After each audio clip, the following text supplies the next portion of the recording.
Hello everyone, welcome back to the channel. So today we are going to study structure of atoms, lecture number 3. So yes, if you have not watched the previous lectures, then please do watch it and then come to this lecture. And another thing is that this time we are going to study the atomic models. Okay, so let's get started now. So in this, what happened actually in the previous class, this is here only written, these things only what you have read previously, that we means previous theories were there na ki the atoms are the last or the indivisible particle, and it cannot be further divided. But yes, we studied that yes, inside the atoms also there are a lot of subatomic particles. So yes, the theory was cancelled then. After that, yes, that is disproved now. So this is what the thing is done. That is only written here ki yes, and these negative charge and positive charge, all these subatomic particles had like protons and electrons. Okay, and the major problems, now what were the problems after discovering the subatomic particles? Then scientists thought ki what are how atoms are stable. Then another point came to their mind ki how the behavior of the chemical and the physical behaviors, they thought about that. Then they try to explain all the things, like they started explaining that how the bonds are creating, or the how a lot of atoms are like forming molecules. Okay, so these type of things came to their mind and they started experimenting more and more things. Okay, so now let's start this. And yes, today we're going to study Thomson model of atom and Rutherford model. I know these are the models which are not accepted now, but yes, these are the models which were the initial models. And before means if it was not there, then the scientists were not further, they did not know ki what is the correct one, what is the wrong one. So this were done for the reason only we know ki yes, that is not the correct thing. So then they started rectifying all the things. So that's what. And yes, you can see in this page that there is a yes, you can also open your NCERT textbooks, because that's really important, and you can mark all the important points. And see this yellow box. You know, in the previous lecture we have studied the electron, proton and neutron. So these values are written here. Like I have also said you all these things. Charge, what is the charge of electron, what is the charge of proton and charge of neutron. All these things are written here. So please read it once and try to remember. Okay, that will be great if you'll remember all these things. Now let's study this, the Thomson model of atom. Okay, so see, this is the 2.2.1. Okay, Thomson model of atom. In 1898, he proposed that an atom possesses a spherical shape. So he gave the shape of the atom. What all he gave? He gave the shape of the atom. That he didn't give it. He just thought that's kind of a theory. Okay, so he assumed that atom is a spherical shape. Okay. So spherical shape, just imagine a watermelon, because actually this model is kind of a watermelon model. This is also known as, like, nicknames are there of this model, is that watermelon model or the plum pudding or the raisin pudding models. So just imagine a watermelon. How that shape? That's a spherical shape. I cannot draw here the spherical shape because it's a 2D figure. That's a 3D one. Okay, spherical shape, just like a ball. Okay, so in that spherical shape, or just imagine a watermelon, that will be more better. You know, we eat the red part of a watermelon. When we cut the watermelon, we find the red part and the seeds are there. Obviously, we do not eat the seeds, but yes, we eat the red part of it. So the red part, you know, the whole watermelon inside, it is completely red part. Okay, so those whole red part is the positively charged particles, and whatever he said. Okay, and the negative charged particles are what? Or the electrons are the seeds which are there. So which we don't eat the seeds. The small seeds are like surrounded all over the watermelon. That are the negative parts. So that's what. And another important thing, like this, I hope you got it. And as you can see this diagram also there, the kind of diagram which I am talking about, that is only here. So the watermelon kind of effect. Okay. Now the main thing is that you can think that one feature, see this line, in this line here it is written that an important feature of this model is that he gave the mass of the atom as uniformly distributed. First thing is that he thought the mass of the atom is uniformly distributed, because the positively charge is spread all over it. So mass is obviously distributed. We know कि electrons doesn't have any mass, but does have, but it's very negligible. Okay, I have explained this thing in the previous lecture also. It's very small, but the whole atom's mass is only decided from the protons and neutrons. So but neutrons that time was not discovered during this model. This Thomson's model, neutron were not discovered. So for a reason he only know ki positive and negative charges are there. So this mass of atom is uniformly distributed, one feature. And another feature is that he was not, but yes, although this model was able to explain the overall neutrality of the atom, but was not consistent with the results. And also he thought that the negative charge and positive charge are kind of a same types, so it is kind of a neutral and balanced. Okay, that he thought. And that's it. And yes, another important thing is that Nobel Prize, about the Nobel Prize, J.J. Thomson also got Nobel Prize, but not for this model. He got it for the physics, and he investigated the conduction of electricity by gases. So for that reason he got the Nobel Prize, okay, in 1906. Okay, this date also, if you will remember that, that's great for you. Okay, actually sometimes questions also comes on like these dates, some previous questions you might see, some questions are there, like very rare, but it's there. Okay, if you want, oh, it's kind of a rhyme now. Okay, but it's there. Now before going to this Rutherford's nuclear model, I want to explain you this green box that you can see in your NCRT. We should not leave that, because that's also very important. Okay, we know ki if you are studying now, also 12 also MCQ based questions are coming, but yes, if you are also if you are preparing for your entrance exams like NEET or JEE, that's really important for you, because anything, like you cannot afford to leave anything from your NCRT. At least once you need to read. Okay, now I will teach you then, but after teaching, please read it. Okay, after watching this lecture, please again open your NCRT, you read, you do your self study, so it will be much more better for you. Okay, and in the later half of the 19th century, besides see this part, let me mark it. Okay, this one. See, so in the later part of the 19th century, different kinds of rays were discovered, like besides those mentioned earlier. Like Wilhelm Röntgen, he was a scientist who in 1895 he showed that when electrons strike any material in cathode ray tubes, it produces rays. What is that? See, let me explain you this thing. See, when electrons are striking any material, then that's producing a glow, or that produce some kind of a rays. Okay, that's produce rays, and which when strike to any fluorescent materials, that produce a glow. So these rays, first thing, let me tell you. Acha, do you know ki like in maths, when we just don't know any value, some value is given, this value is unknown to us, so what we write there, let the value be x. So that kind of thing is written also here in this model, in this the Röntgen. When he saw this thing is happening, these rays are coming, then he gave this name just X-rays. Okay, so he did not know the name. Here that is only written here, that since Röntgen did not know the nature of the radiation, he named them X-rays. Okay, and the name is still carried on. We also now, this time also, we know that yes, it is something, X-rays are there.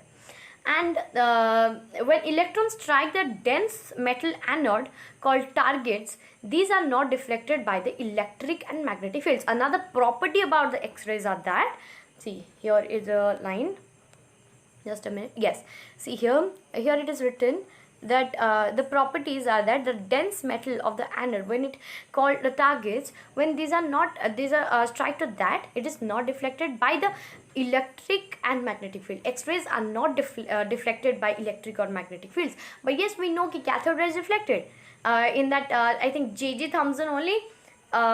Okay, and we have seen in that like J.J. Thomson model, ये तो हो गया, but in the all the rest of the things like electrons and all, we saw कि there in the like the cathode rays, the experiments were like that.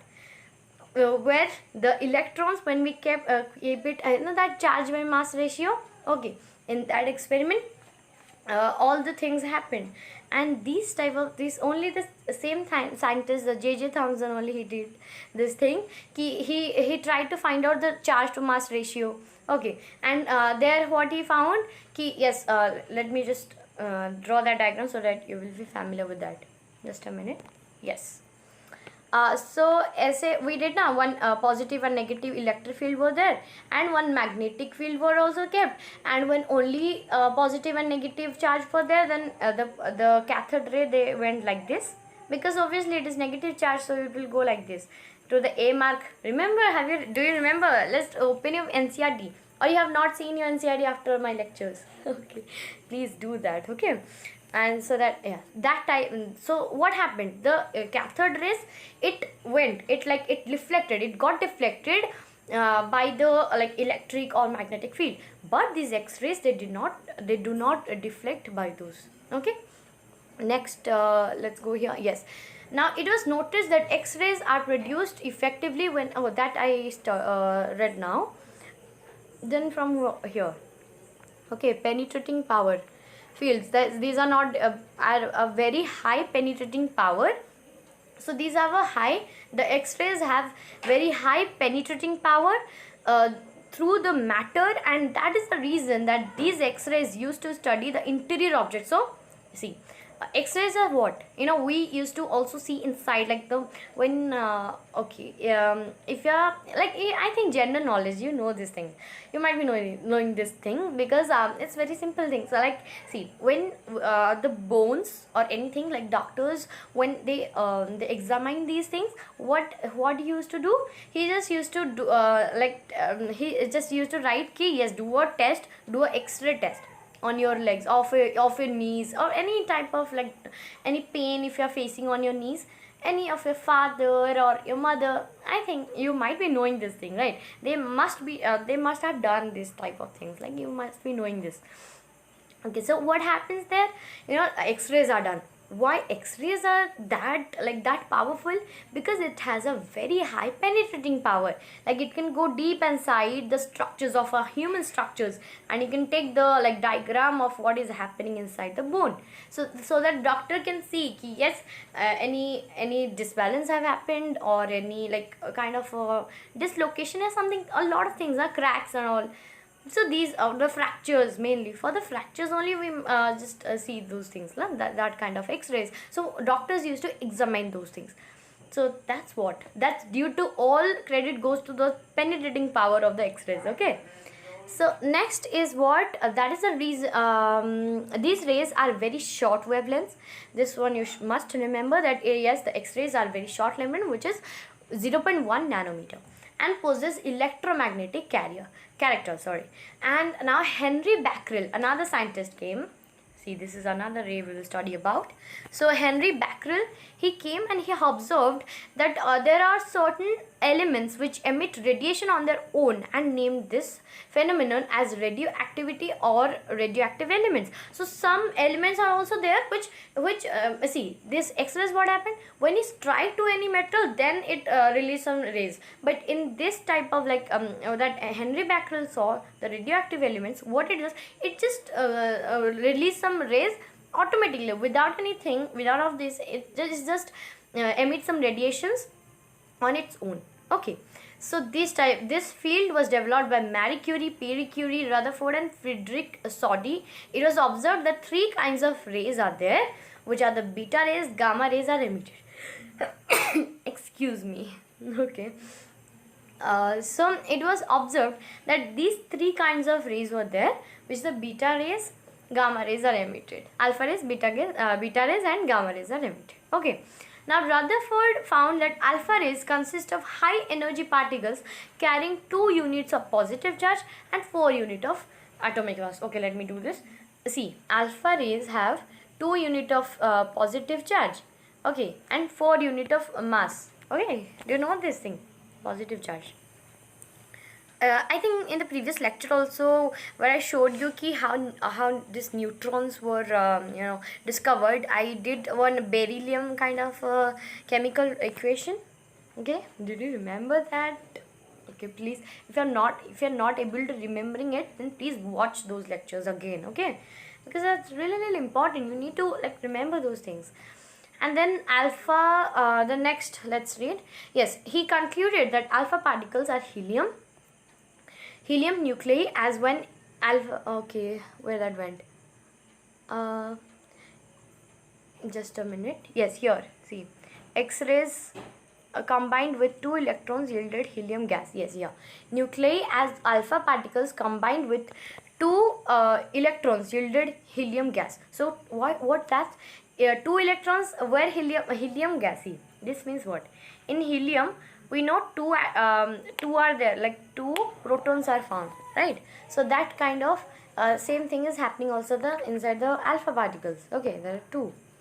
And what else is happening in the beta rays? There are the negatively charged particles. Beta rays are negatively charged, so they are negatively charged particles, similar to electrons. And electrons also, beta rays are equal to electrons also. Okay, and last rays, which are the gamma rays, are high energy radiations like X rays, are neutral in nature and do not consist of particles. Neutral means like neutrons. Okay, so they are also neutral. It doesn't have any this positive or negative charge. It doesn't have any charge.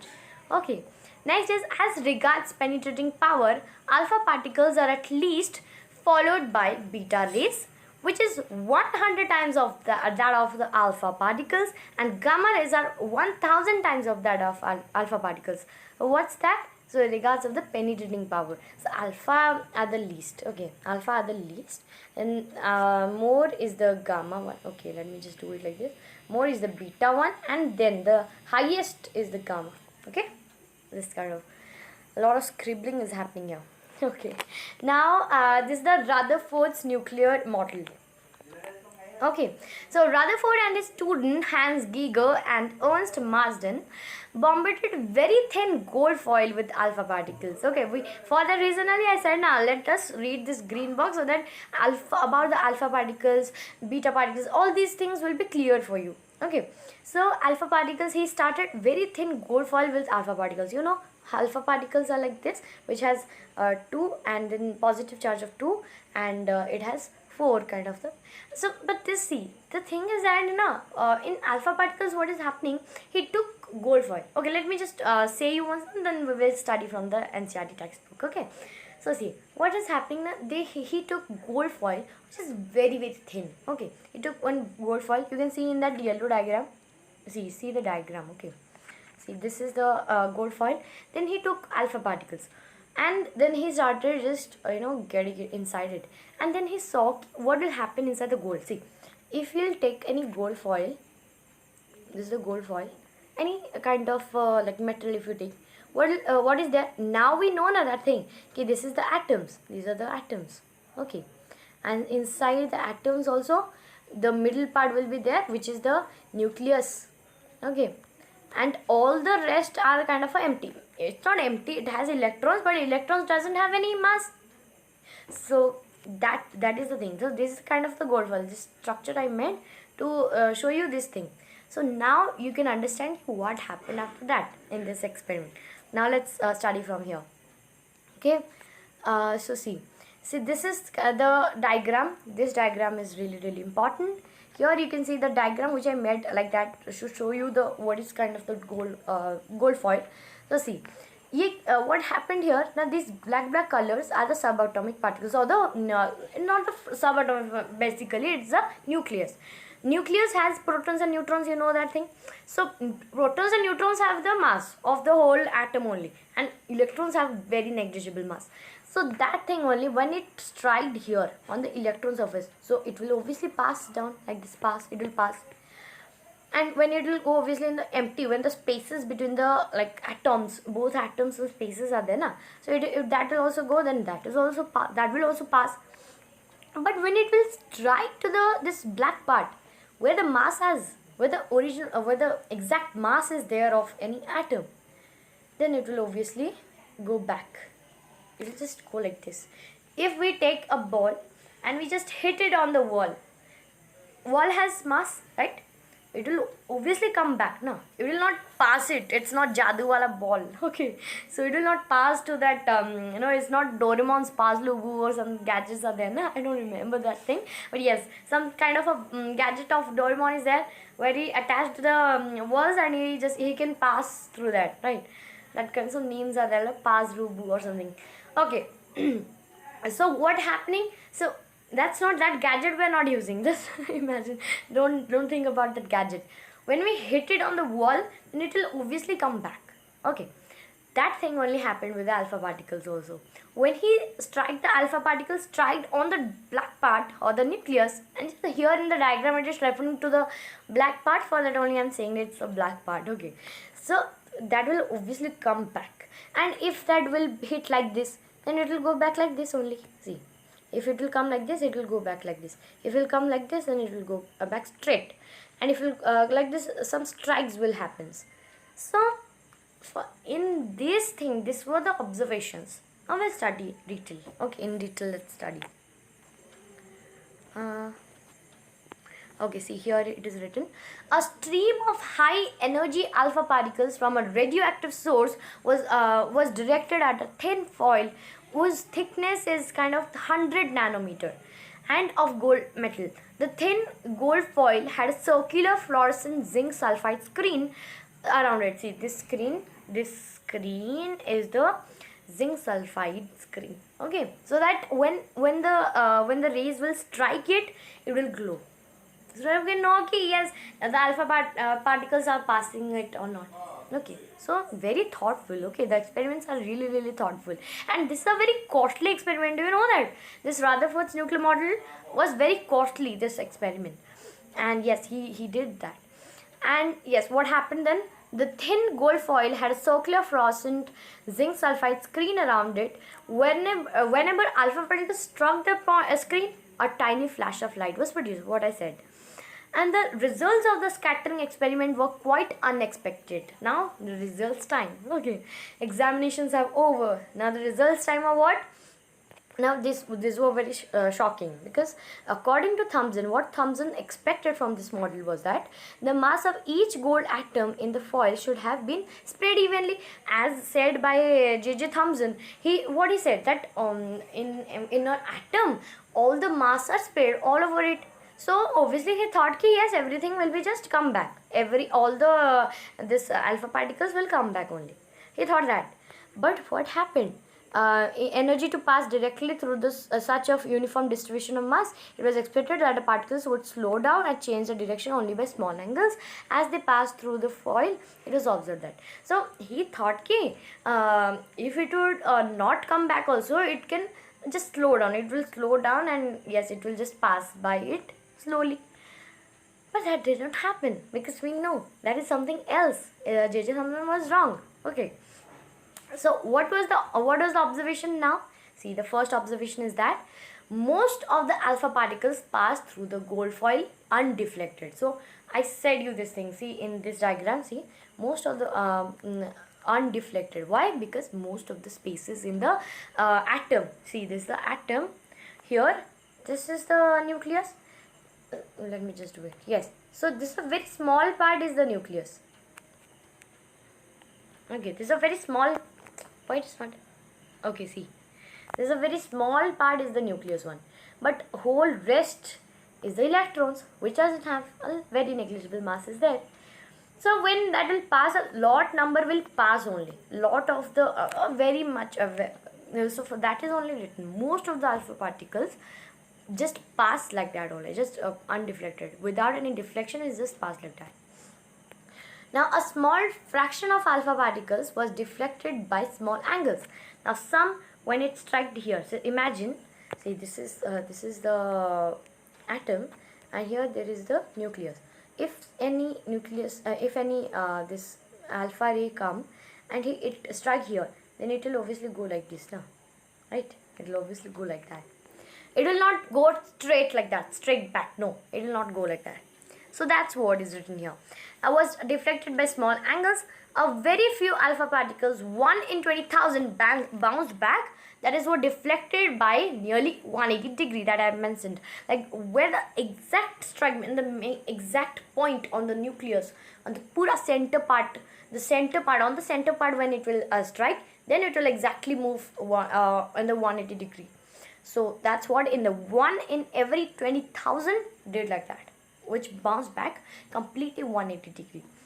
On the basis of these observations, Rutherford drew the following conclusions. Now, I said you all the conclusions, but yes, let's read it again. So, the conclusions were that the most of the spaces in the atom, see this, most of the spaces in the atom is empty, as most of the alpha particles pass through the foil and deflector. Why it is empty? Because the you know the reason also why it is empty. I said everything. And a few positively charged alpha particles were deflected. So a very positively charged alpha particles were deflected, and the deflections must be due to enormous repulsive force, showing that positive charge of the atom is not spread throughout the atom as Thomson had presumed. Because J.J. Thomson was wrong, we know that thing, because it is not spread all over. The mass is not spread all over the atoms. So that's what. Now the positive charge has to be concentrated in very small volume that repelled and deflected the positively charged alpha particles. Okay, that's what were the observations. Now what were the conclusions that he derived? Now calculations by Rutherford showed that the volume occupied by the nucleus is negligible small as compared to the total volume of the atom. The radius of the atom is about 10 to the power minus 10 meters, and so 10 to the power minus 10 meters were the of the total length, or the radius of the atom, and the small, very small, which is 10 to the power minus 15 nucleus. Okay, meter is the nucleus. The one can appreciate this difference in size. Okay, let us just imagine this thing. What NCERT has written is that, let us imagine a cricket ball, which is represents the nucleus. A small cricket ball represents the nucleus, and then the 5-kilometer radius of the atom of 5 kilometer is, we will consider that as the radius of the atom. So this is the size difference between the atom and the nucleus. Okay. Now, on the basis of observations and conclusions, Rutherford proposed that the nuclear model of atom, according to this model, the positive charge and the most of the mass of the atom was densely concentrated in extremely small region. Okay, this very small portion of the atom was called nucleus by Rutherford. Now, this nucleus term was used by this Rutherford only. Okay, so he thought yes, the small. See, let me show you again this thing. See, this is the atom, and he now said all the mass concentrated in this extremely small part, which is the nucleus. Okay, and then the nucleus is surrounded by electrons that move around the nucleus with a very high speed. Now next thing what he said is that the electrons move around this nucleus in very high speed in circular paths. Now Rutherford's model of atom resembles the solar system, in which the nucleus plays the role of the sun and the electrons that of revolving planets. And he just denoted this thing as this middle part is the sun, which is sun is very large, right? And the electrons are the small planets which are revolving around it. And electrons and the nucleus, the third point, electrons and the nucleus are held together by electrostatic forces of attraction.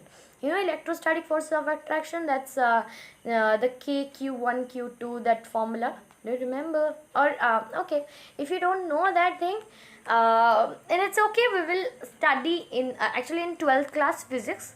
It's there. Okay. Yes, we'll study it later on. Okay. No problem, but yes, just know this thing. Yes, there is a formula which is used in this electrostatic forces of attraction. If you know, then that's great. If you don't know, okay, we'll study it. So that's what is all about this model, and this was the observations that he made. Okay, now the rest of the things, the atomic number, mass number, isobars, isotopes, we will discuss in the next class. Okay, so till that, stay tuned in the channel, and please subscribe to the channel and press on the bell notification, and so that you will stay updated. Okay, and please subscribe to the channel, and if you like this video, really if you liked it, please like it. Otherwise you can also dislike it. Okay, no problem. Okay, thank you so much. And yes, any doubts if you have, please comment down below. Okay.